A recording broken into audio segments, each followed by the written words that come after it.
point of emphasizing that wherever we possibly could, I'm really pushing the envelope, that there was evidentiary value of records as opposed to their informational content. And that came back to bite me. Not quite bite me, but I've changed my mind over the years about some aspects of the appraisal and selection of electronic records.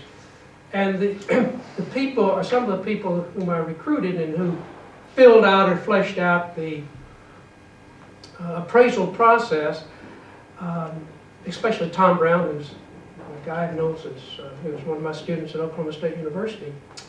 There's been a lot of debate about the informational content of records, evidentiary value of records, and in a couple of papers and I think this is even evident in I think I made this point in a paper that was published edited by Bruce Ambacher called 30 Years of Archives, in which I was commenting on the past and the present and the future of the electronic records program, the National Archives and Records Service, Records Administration.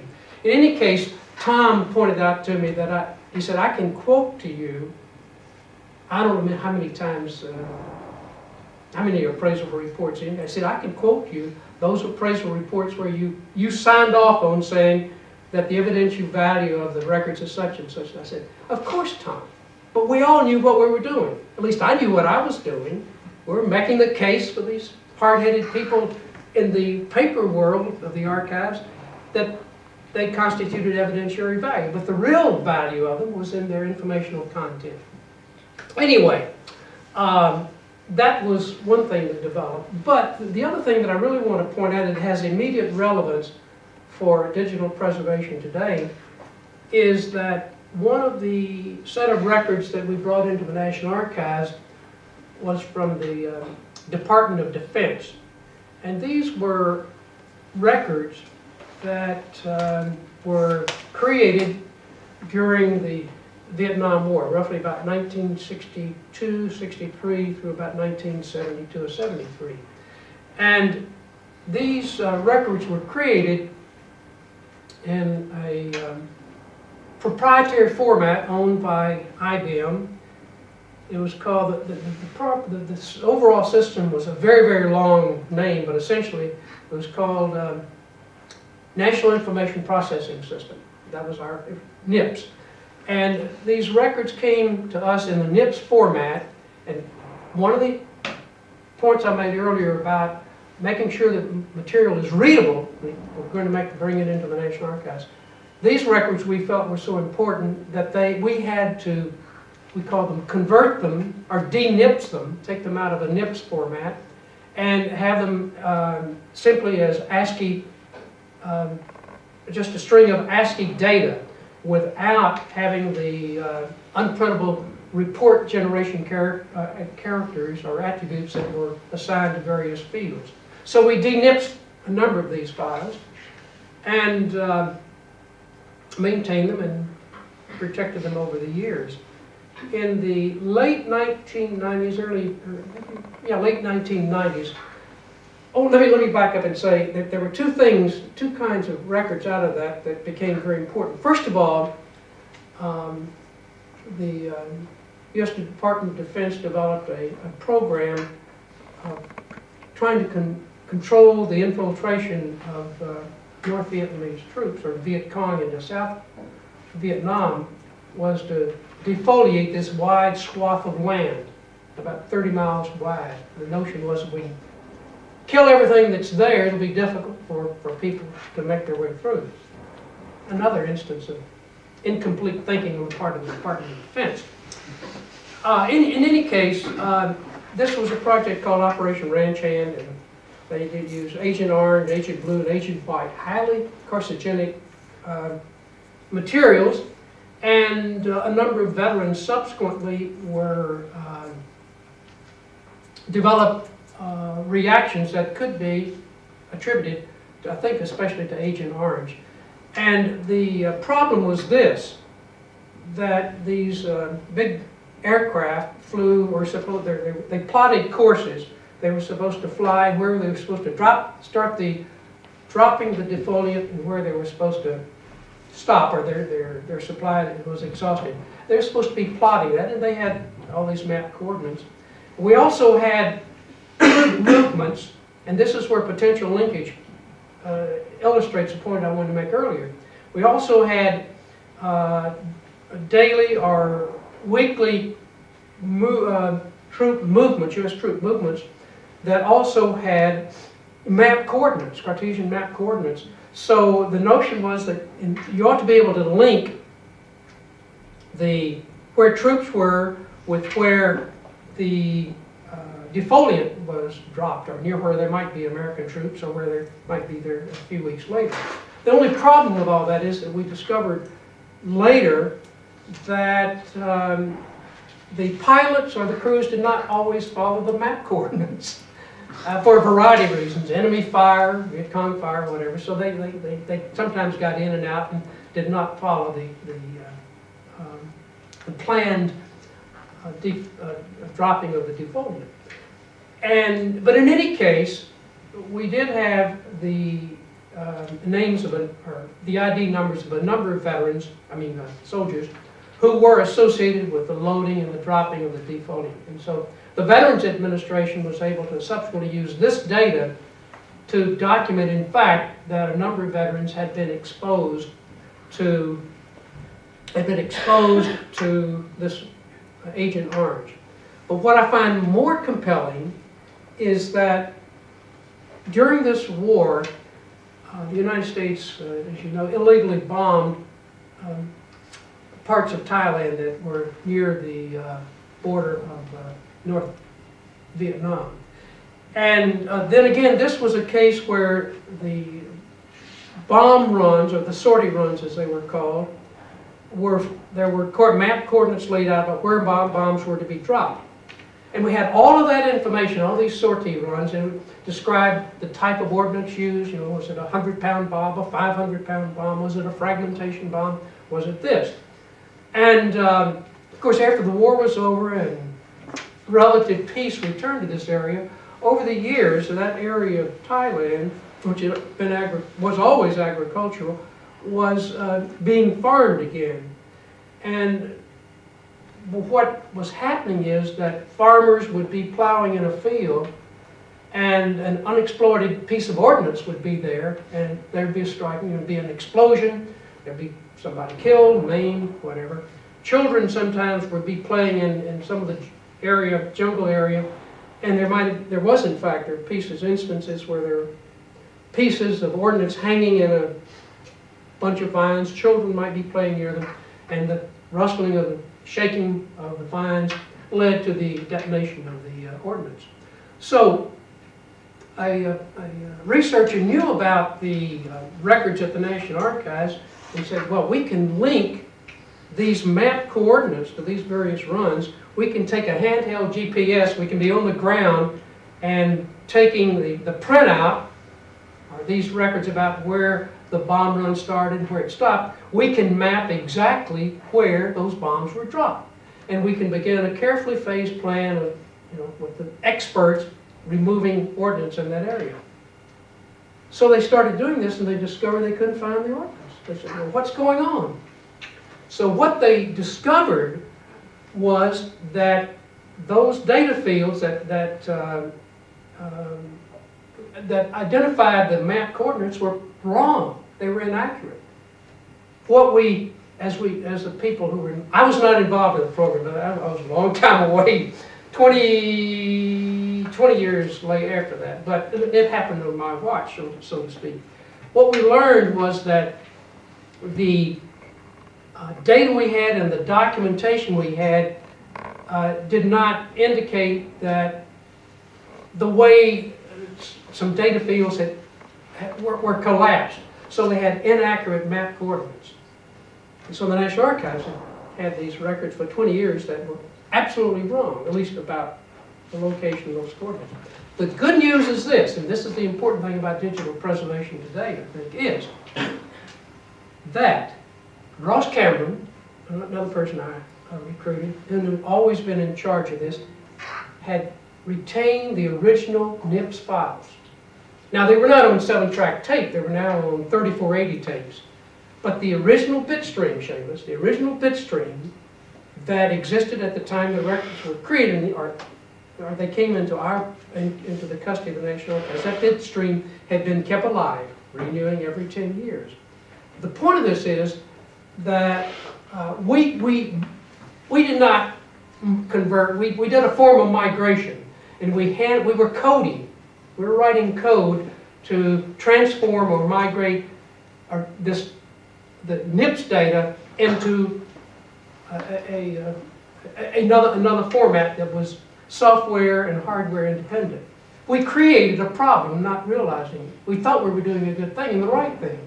So one of the lessons about migration to me is this, that first of all, there's always the migration where you're doing hand coding, or where there's some effort to code data, and where you may not have all the documentation, there's always the risk of corrupting the files. And if they're important enough, and who knows what important means or important enough means, if they're important enough, that original file probably needs to be retained in a processable form. Migration may introduce corruption, and who knows, we may even have technology that's smart enough 20 years, 30 years, and 50 years from now to resolve all the problems that we think are intractable. So it's an important thing, I think, to emphasize for digital preservation, that when you're moving, when you have to go through a migration process of mapping data from one application to another, the risk of corruption is always there. And my sense at the moment is retain and keep alive the original bit stream wherever possible. Told you more than you probably wanted to know about that. No, that's excellent. You mentioned about internal sales problems. Yes. But I can imagine turning up at an agency in the early 70s and saying, you've got some electronic records. What kind of scheduling did they do for electronic? Oh, they didn't. They must have believed that these Well, things of any value. That's an interesting question. Let me think through this a little bit, because one of the things that we did as part of this prioritization is that through a variety of mechanisms that aren't relevant at the moment, we managed to get about $50,000 from the National Science Foundation to conduct an inventory of machinery of records in federal agencies. Something that's probably not possible today, but we managed to do that. And so we came with a mandate, this, for example, you cannot destroy any records, paper or tape, without the authorization of the Archives of the United States. That's a statute, so we could walk in with a statutory authority. And so if you destroy these, you know, you're subject to certain penalties, such as a $500 fine or some nominal fine for destruction of government records, which, by the way, we get back to it. I'd like to talk about that point a little bit later, about accountability in government agencies. Anyway, we had some initial entree through the umbrella of the National Science Foundation and the Archivists of the United States. And yes, we encountered resistance from some number of areas. There were others where people had a sense of history. They knew that they thought that what they were doing, the program they were doing, like, for example, the Office of Economic Opportunity, which had collected an enormous amount of data about poverty in the United States, they felt that was important and they welcomed us. There were others where the Department of Defense, for example, who maintained, they had a distributed, I guess you'd call it a distributed system. They had, I've forgotten how many systems they had. They had a record schedule, and they could identify a record series, but a piece of it would be here, a piece of it would be there. And when we came in and said, we want you to transfer these records to the National Archives, they would say, oh, why should we? Your job is to take the data. We're not going to invest our resources in pulling together, assembling distributed electronic records, assembling and pulling it together and writing it out on a tape. You pay us to do that and we'll do it. So we had a tough sell job. That was not true of the Vietnam War records. we were welcome there. And anyway, does that help you a little bit? No, that's great. Why don't you briefly say something about accountability before I move on to the other questions? That you obviously felt that was an important issue. Only, this is largely, I guess, in a government context, although accountability obviously is not limited to a government. I think it's part of any organization, including this one. And the notion of accountability as being a requisite for day-to-day work is something that is not part of the culture of governance, I think, in the United States. We've had numerous reports in the United States about the ineffectiveness of, at least I think, ineffectiveness of the records program of the National Archives and Records Administration. And I have to acknowledge, you can look at a glass of water where the water is at halfway, and you say half full or half empty. The National Archives tends to look at its records program and say it's half full. Others, with a more negative perspective, say it's half empty, and you really haven't achieved the objectives. In any case, there's an issue of accountability that actually starts at the top of a federal agency.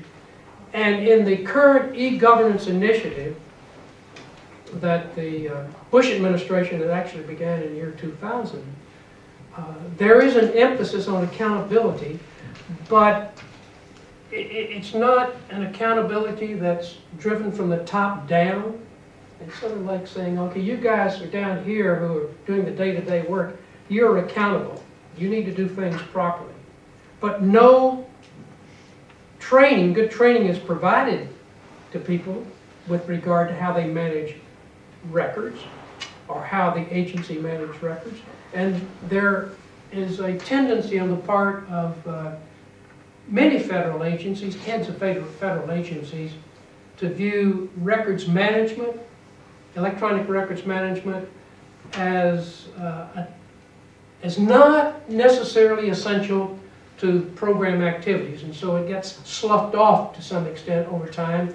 And it, for example, giving you a case in point, in 2001, fiscal year 2001, which began in October of 2000, the Department of Treasury established electronic records management as its top priority. After September the 11th, what do you think that priority was? It had disappeared completely. It was no longer at this high level. It was a victim, so to speak, of the September the 11th, 2001 catastrophe. And that's somewhat understandable, I think, given all the emphasis upon internal security within the United States. But there's been a long-standing practice, I think, where electronic records are sort of viewed as their proper management has been viewed as either something that can be done at a minor level, requires clerical skills only, or it detracts from the primary program. And I think that what we all need to be doing is to focusing upon making accountability part of the work ethic, making sure that we have tools in place that will support the proper management of electronic records. And just as an aside that's relevant, not relevant to anything I've said, in today's world, what we see happening, what I see happening with some it's okay to talk about electronic records management software, standalone electronic records management software, it devolves or pushes decisions down to the user to decide, okay, this is a record and it needs to go into such and such file folder. I think that's utter nonsense. It's unworkable. It's going to break down. You cannot expect, in my view, you cannot expect users to be records managers. You have to provide them the tools that transparently can accomplish those things. And many business functions or government functions involve activities that can be charted through a kind of a flow process, and there are implicit rules that people already have in their heads about certain things. I think that can be built into a work process and to a collaborative set of tools and procedures that can make the management, the capture of electronic records, much easier to do. I can ask. Would that be one of your 5 challenges that are facing us in terms of records preservation? Well, we're talking now about records. If you don't capture records, obviously you can't preserve them. Yes, I think it's broader than that. I think it's part of it, but I think that we have to stop talking about records management and maybe talk about evidence management, and that relates to accountability and how evidence it becomes part of enterprise content management. That's where I think everything is going. 4 or 5 years ago, I was saying that as I saw what was happening with content management systems like Documentum or FileNet or Hummingbird, that they were beginning to take on some of the functionality that we associate with electronic records management software. You know, the DoD 501 5.2, they could say, well, we're compliant with that. Well, we couldn't be quite fully compliant with it. But I thought that some kind of merger was going to occur, and in fact, as you know, that's what's happened. The only, I should not say only, but the one standalone records management program that I know that has not been absorbed by an enterprise content management system is Tower, or TRIM software, an Australian product. They say they're doing well. I think they're not. I don't think they're going to survive because all the other, or at least the major electronic records management software applications have been absorbed by IBM. Bruce Militarian is part of that's part of the IBM Records Manager. Documentum is acquired software. FileNet has written its own software. So if that's one challenge, what are the other 4 big challenges that are facing us? Well, it's a challenge of reinvention. I find that I have to reinvent myself, technology-wise. Seems like every 18 months. I've become obsolete quickly. Maybe some of you don't, but I find that my technology span, you know, at one time it was tape media, and then it began to shift to email, and then there's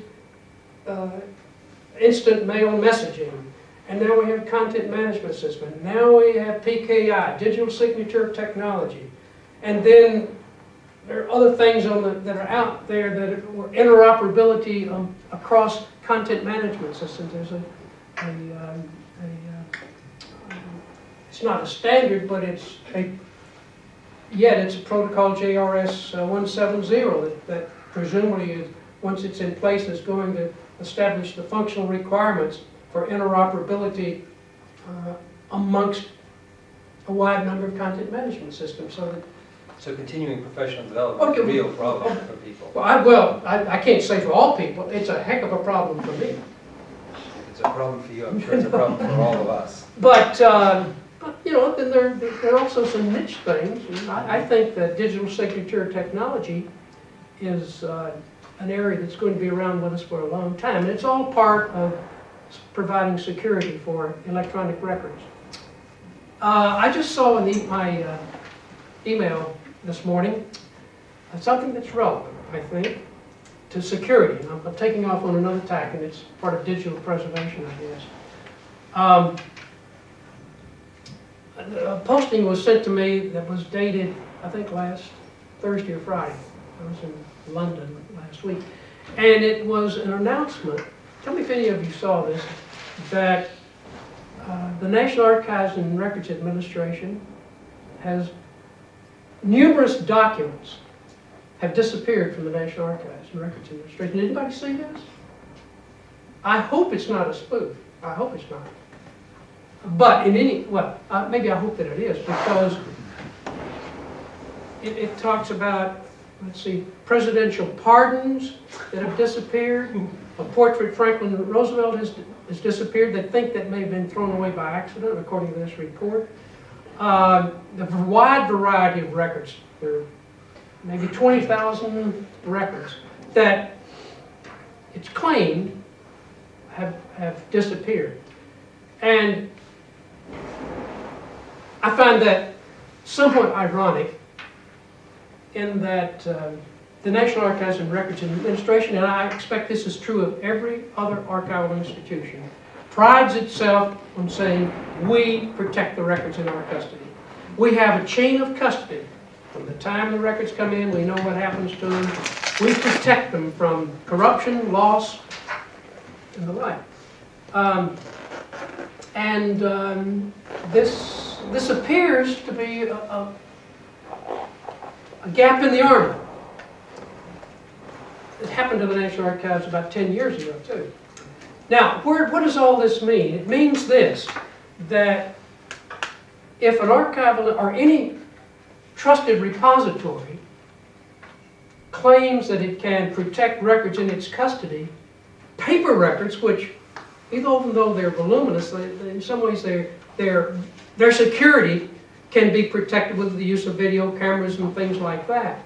If we can't do a good or an adequate job with paper records, how successful are we going to be with electronic records? And one of the things that I've had some involvement with this particular issue because I'm on the National Academy of Science Digital Preservation Committee that's been reviewing the Electronic Records Archives program, this multi-million-dollar project that is underway now. And one of our strong recommendations was that the National Archives of the United States should ensure internal integrity protection tools. That it should utilize those, ensuring the protection of the of records. And while it's not,